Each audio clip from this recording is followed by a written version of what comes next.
Government চাচ্ছে জনগণকে অশান্তিতে রাখতে, নিত্য প্রয়োজনীয় জিনিসপত্রের দাম বৃদ্ধি করতে, অস্থিতিশীল করতে। এটা বলার কারণ, তারা যে নবম পে স্কেল চালু করতে যাচ্ছে, ইতিমধ্যে ডিক্লেয়ার হয়ে গিয়েছে আগামী জুন জুলাই থেকে এটার কার্যক্রম শুরু হবে বা কার্যকর শুরু হবে।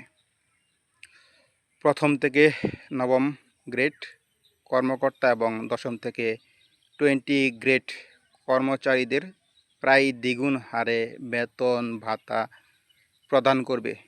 তারা মনে করছে যে এতে ঘুষ দুর্নীতি বন্ধ হবে। না ভাই, আরও বেশি বৃদ্ধি পাবে।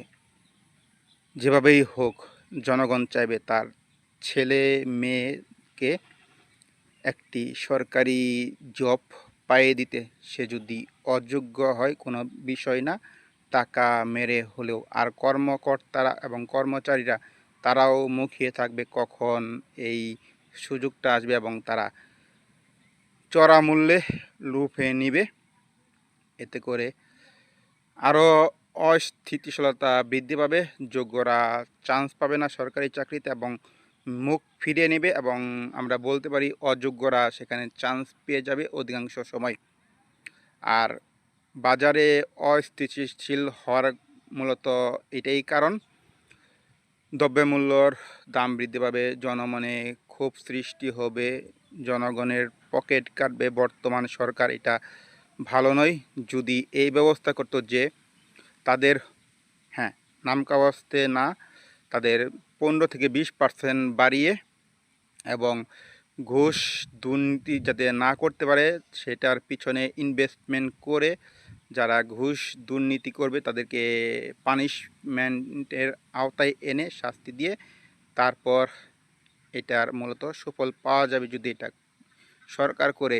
আর যদি ওই প্রথম যেটা বললাম যে এই বেতন দ্বিগুণ হারে বৃদ্ধি কিংবা ভাতা সুযোগ সুবিধা, ভালো, কিন্তু এরকম দ্বিগুণ হারে হঠাৎ করে ভালো নয়। 1 বছর 2 বছর 3 বছর হোক, আস্তে ধীরে দিলেও ভালো নয়। কারণ এতে করে ওই বললাম যে মানুষজন হুমড়ি খেয়ে লাগবে সরকারি জব পাইয়ে দিতে তাদের ছেলে মেয়েদের, এবং যত টাকায় লাগুক তারা ব্যয় করবে।